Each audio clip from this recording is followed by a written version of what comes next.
Number ka talaga. Woo!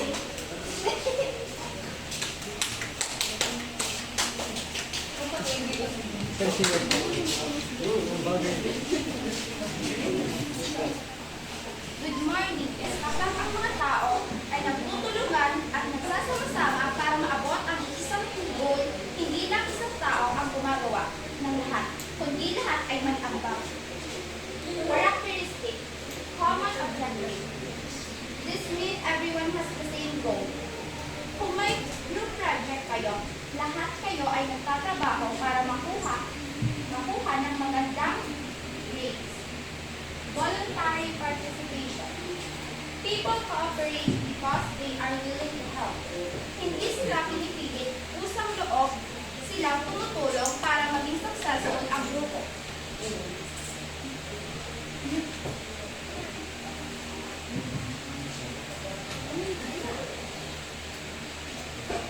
Mutual benefits. Everyone benefits from working together. Kapag nagtulungan ang lahat din ang makikinabang at matututo. Coordination of effort. Each member has a different task but everyone works together. May kanya-kanyang responsibility ang bawat isa. Pero pinagsama-sama nila ang effort nila para matapos ang trabaho. Qualitative and respect. Everyone is treated fairly and respectfully. Lahat ay may karapatang magsalita at dapat pakinggan ang opinyon ng bawat isa. Real life example. Who wants to read for that? It's mean they help clean the surrounding and improve the community. A basketball team playing a game. Everyone works together, communicates, and support each other to win. Possible benefits. Operation has many benefits. First, it increases creativity and innovation. It means because everyone shares different idea, the group can came up with better solution. 2. Teamwork encourage healthy competition. It motivates everyone to do their best while still helping one another. Delegation of tasks becomes easy. The work becomes easier because responsibilities are divided among the members. Teamwork promotes diversity. People have different ideas and experience, and this helps improve the group's decisions. 5. It fosters learning and self-improvement. Members learn from one another and improve their knowledge and skill. Sa possible risk or problem. Sibling or friend. That's conflict. But conflict is always like that. Let's understand it better. Conflict is a disagreement or clash between two or more people because of different ideas, needs, values, or goals.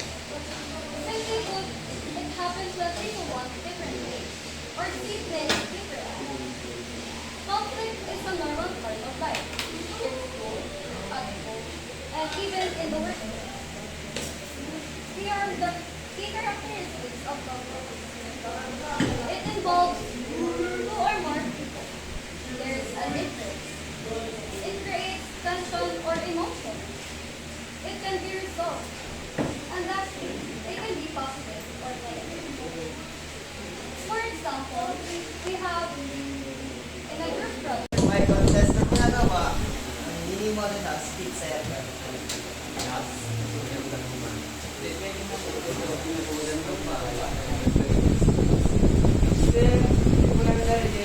Glass, ang pinakamagandang bahay may premium snacks.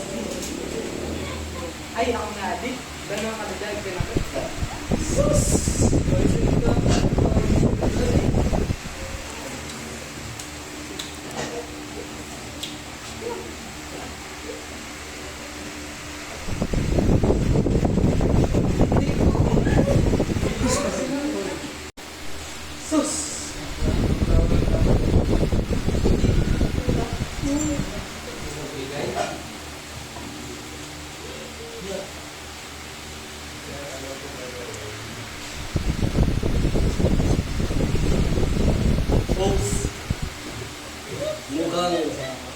Imbis na bahay ang gawin nyo, away ang ginagawa nyo. Last shield. Ginagawa yan ni amin. Nasa may nagaw.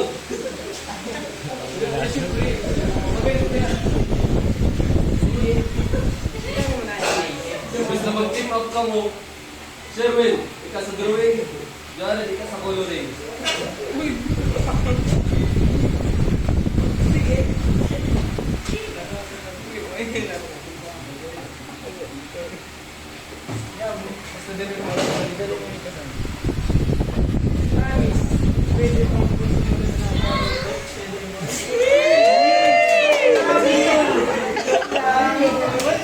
Kaya di ko po si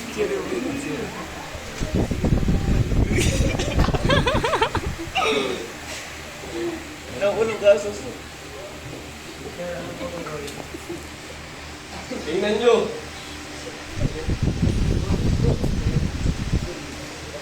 Mas maganda ang bahay ang nagawa nyo.